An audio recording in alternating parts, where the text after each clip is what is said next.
जय मसीह की भाई और बहनों, आप सभी को स्वागत है बाइबल के अध्ययन में। आज का विषय है संकरे द्वार से प्रवेश करो वरना देर हो जाएगी।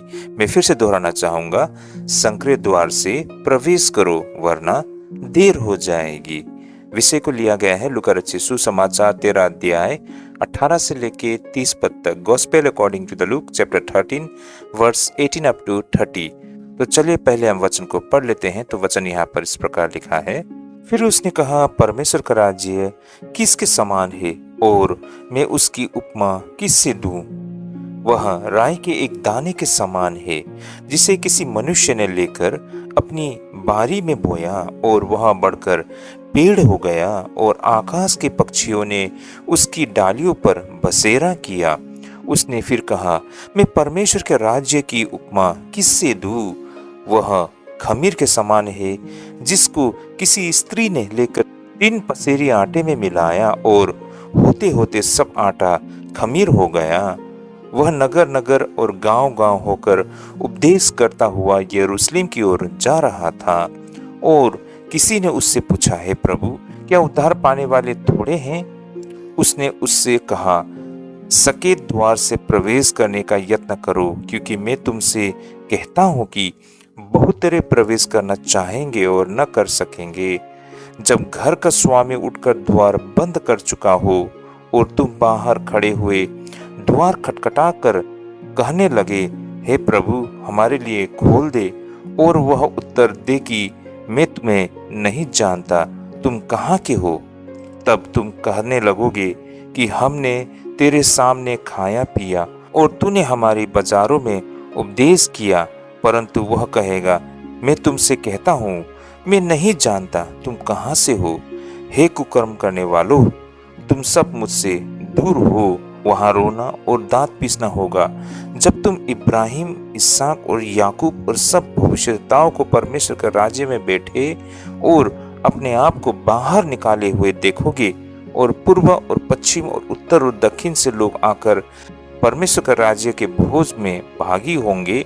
और देखो, कितने पिछले हैं वे प्रथम होंगे और कितने जो प्रथम है वे पिछले होंगे। आमेन। तो चलिए भाई और बहनों, हम शुरुआत करते हैं इस खंड के पृष्ठभूमि से। ये शिक्षा प्रभु यीशु मसीह के सेवकाई के अंतिम समय में दी गई थी, लगभग 29 से लेकर 30 ईस्वी के आसपास। उस समय प्रभु यीशु मसीह यरूशलेम की ओर अंतिम यात्रा पर थे। इस यात्रा का उल्लेख लूका रचित सुसमाचार में कई बार आती है कि प्रभु यीशु मसीह क्रूस पर चढ़ाए जाने से पहले यरूशलेम जा रहे थे। इसी कारण उनकी शिक्षा इस समय बहुत गंभीर और चेतावनी देने वाली हो गई थी।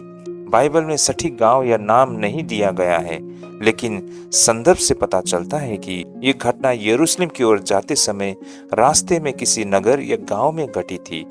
लूका रचित सुसमाचार 13:22 कहते हैं, वह नगरों और गांवों में होकर शिक्षा देता हुआ यरूशलेम की ओर जा रहे थे। इससे पता चलता है कि प्रभु यीशु मसीह उस समय गलील, परैया या यहूदा के बीच के रास्ते में कहीं लोगों को शिक्षा दे रहे थे।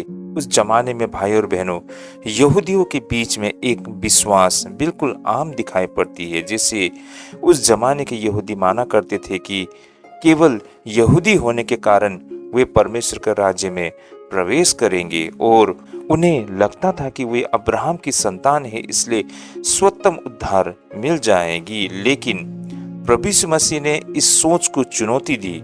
उन्होंने कहा, हर कोई स्वर्ग के राज्य में नहीं जाएगा, संकरे द्वार से प्रवेश करना होगा, कई लोग अंत में बाहर रह जाएंगे। ये शिक्षा उस समय के धार्मिक नेताओं के लिए बहुत चौंकाने वाली थी। कहे तो यीशु मसीह लोगों को चेतावनी दे रहे थे कि अभी समय है पश्चाताप करने का, क्योंकि बाद में द्वार बंद हो सकता है। तो चलिए भाई और बहनों, अब हम इस खंड के विस्तृत व्याख्या को सुनते हैं। हम शुरुआत करते हैं 18 पद से। जैसे कि यहाँ पर लूका रचित 13 अध्याय 18 पद में हम देख सकते हैं, परमेश्वर का राज्य किसके समान है और मैं उसे किससे तुलना करूं? यहाँ प्रभु यीशु मसीह एक बहुत ही महत्वपूर्ण प्रश्न पूछते हैं। लेकिन आखिर क्यों? क्योंकि प्रभु यीशु मसीह लोगों की सोच बदलना चाहते थे, क्योंकि उस समय लोग मानते थे कि परमेश्वर का राज्य राजनीतिक राज्य होगा। मसीह आएगा और रोम के शासक को गिरा देगा। हम सब जानते हैं उस वक्त यहूदी इजरायली रोमन शासन के अधीन थे और उनको लगता था कि उनका मसीहा दाऊद की तरह होगा, बहुत ही शक्तिशाली, जो आकर उन्हें अगुवाई करेगा और उनके लिए रोमियो के साथ युद्ध करेंगे और उन्हें स्वतंत्र करेंगे, और यही उनके लिए मसीह होगा। लेकिन हकीकत बिल्कुल इसके विपरीत थी। लेकिन यहाँ पर प्रभु यीशु मसीह बताना चाहते थे कि परमेश्वर का राज्य बाहरी राजनीतिक राज्य नहीं है, बल्कि आध्यात्मिक राज्य है। इसलिए वे लोगों को समझाने के लिए दृष्टांत का उपयोग करते हैं। आगे हम देखते हैं 19 पद में, जहां पर हमें सरसों के दाने का दृष्टांत मिलती है। जैसा कि 19 पद में हम देख सकते हैं, वह सरसों के दानों के समान है, जिसे किसी मनुष्य ने लेकर अपने बगीचे में बोया और वह बढ़कर पेड़ बन गया और आकाश के पक्षियों ने उसकी डालियों पर बसेरा किया। यहाँ पर सरसों के दाने का मतलब क्या है?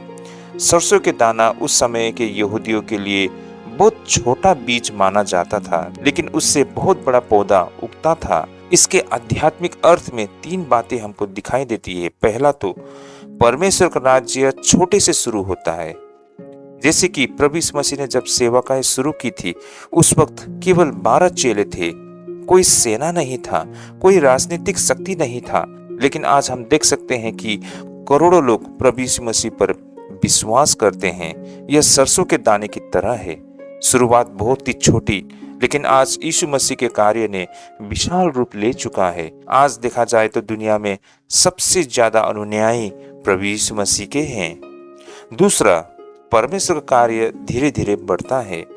परमेश्वर का कार्य हमेशा शांति से, धीरे धीरे लेकिन शक्तिशाली तरीके से बढ़ता है। और हमने ये भी देखा है कि सब राष्ट्र उसमें आएंगे। जैसे कि यहाँ पर पक्षियों ने उसकी डालियों पर बसेरा किया है, जिसका अर्थ होता है विभिन्न राष्ट्र, सभी लोग परमेश्वर के राज्य में स्थान पाएंगे। यहाँ पर मैं कुछ बातें तथ्य करना चाहता हूँ।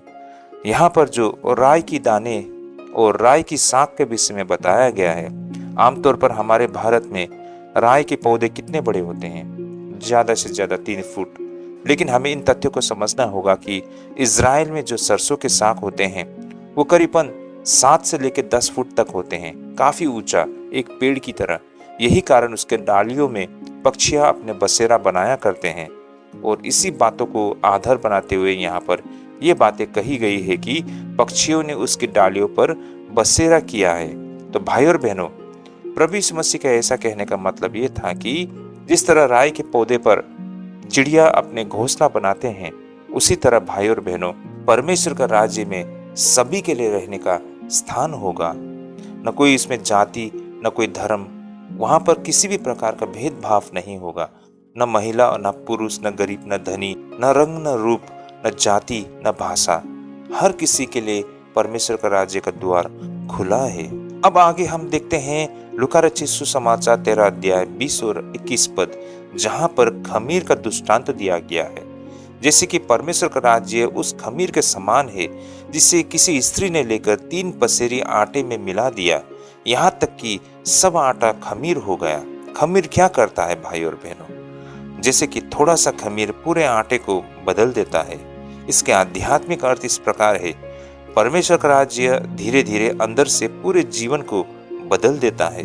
जब कोई व्यक्ति सच में प्रभु यीशु मसीह को स्वीकार करता है तो उसका सोच बदल जाता है, उसका जीवन बदल जाता है, उसका परिवार बदल जाता है और उसके लिए समाज भी बदल जाता है। जिस तरह खमीर उस आटे को पूरी तरह से बदलकर फुला देता है, उसी तरह भाई और बहनों, मनुष्य का जीवन भी बिल्कुल अंदर से परिवर्तन होके बाहर निखर के आता है। आगे हम देखते हैं लूका रचित सुसमाचार 13 अध्याय 22 पद में है। जैसे कि यहाँ पर हम देख सकते हैं, वह नगरों और गांवों में शिक्षा देता हुआ यरूशलेम की ओर जा रहा था। ये पद हमें ऐतिहासिक स्थिति बताता है कि प्रभु यीशु मसीह गांव-गांव, शहर-शहर लोगों को सिखा रहे थे और वे यरूशलेम की ओर अंतिम यात्रा पर थे। यही वो यात्रा थी जहां उन्हें पकड़ लिया जाएगा, उन पर मुकदमा चलेगा और अंत में उन्हें क्रूस पर चढ़ाया जाएगा।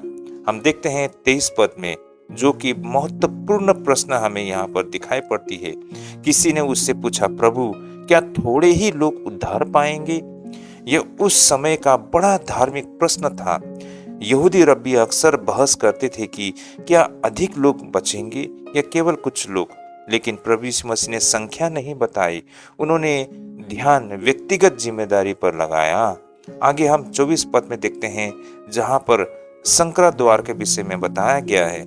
संकरे द्वार से प्रवेश करने का यत्न करो, जैसा इस वचन में कहा गया है। यहाँ यत्न करो का अर्थ है पूरी कोशिश करना, गंभीरता से प्रयास करना। सकरा द्वार क्या है? सकरा द्वार का अर्थ है पश्चाताप, विश्वास, पवित्र जीवन। यह आसान रास्ता नहीं है भाई और बहनों, और उसी तरह चौड़ा रास्ता जो बहुत लोग चुनते हैं, पाप का रास्ता, दुनिया का रास्ता, बिना परिवर्तन का धर्म, लेकिन वह रास्ता नाश की ओर ले जाती है। आगे हम देखते हैं 25 पद में, दरवाजा बंद हो जाएगा। जब घर का मालिक उठकर द्वार बंद कर देता है, यहाँ एक गंभीर चेतावनी दी गई है। जैसे कि अभी खुला है, उद्धार उपलब्ध है, लेकिन एक समय आएगा जब अवसर समाप्त हो जाएगा। यह हो सकता है कि मृत्यु के समय या अंतिम न्याय के समय।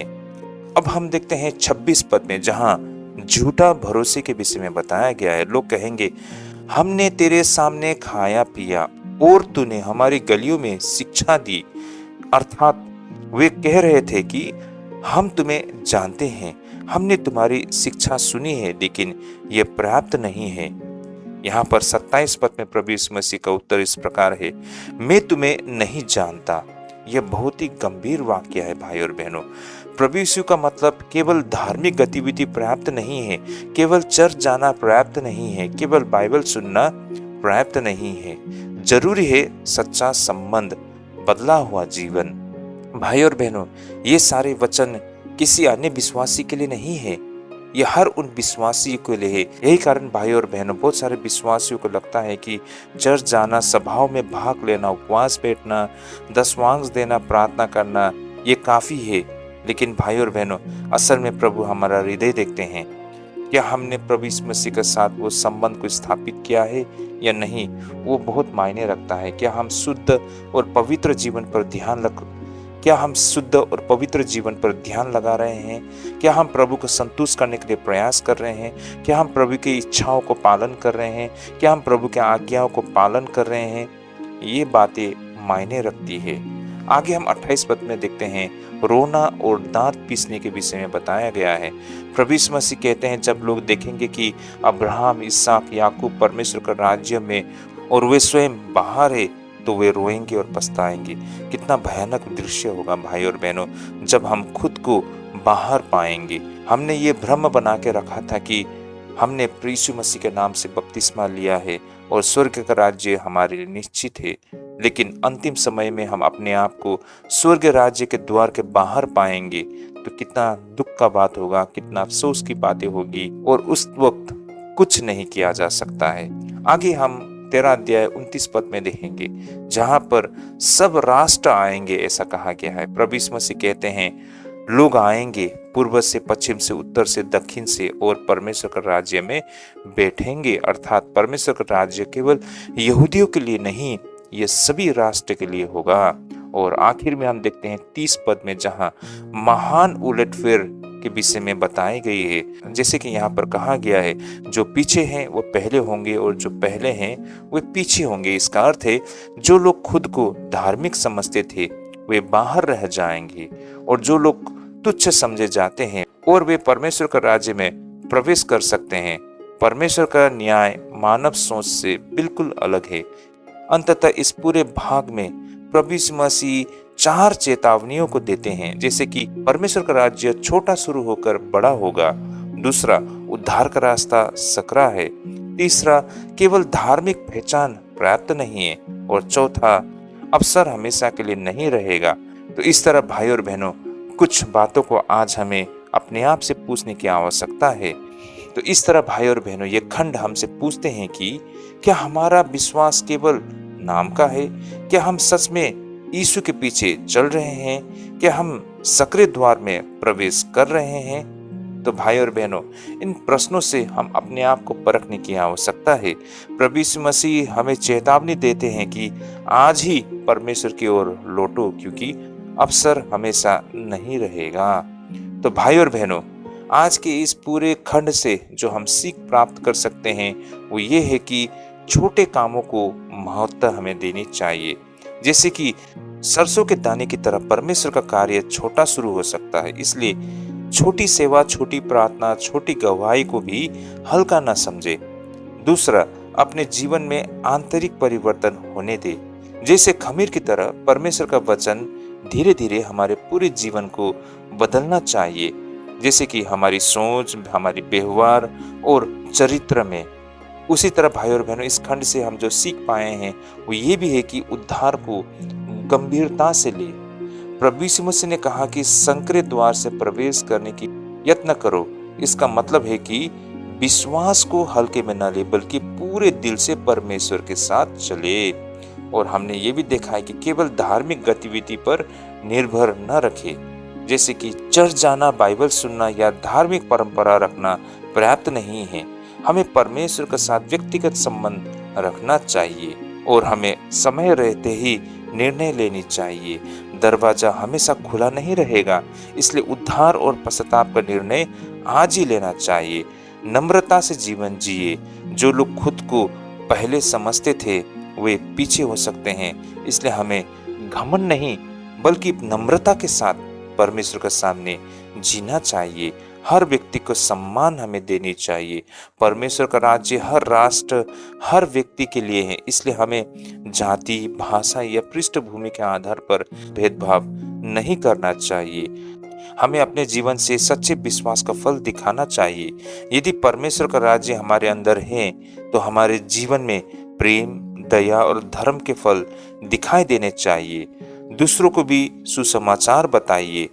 जब हम जानते हैं कि द्वार एक दिन बंद हो सकता है तो हमें दूसरों को भी परमेश्वर के प्रेम और उद्धार का संदेश बताना चाहिए। तो अंततः जीवन का ध्यान रखें। यह संसार अस्थायी है, इसलिए हमें अपने जीवन को इस तरह जीना चाहिए कि हम परमेश्वर के राज्य के लिए तैयार रहे। आखिर में हम इस आज के अध्ययन को यही कहते हुए हम समाप्त करना चाहते हैं कि ये खंड हमें सिखाते हैं कि हमें अभी से सच्चे विश्वास, नम्रता और आज्ञाकारिता के साथ परमेश्वर के मार्ग पर चलना चाहिए। यहीं पे हम आज के अध्ययन को स्थगित करते हैं। प्रभु आप सभी को ढेरों आशीष करे। जय मसीह की।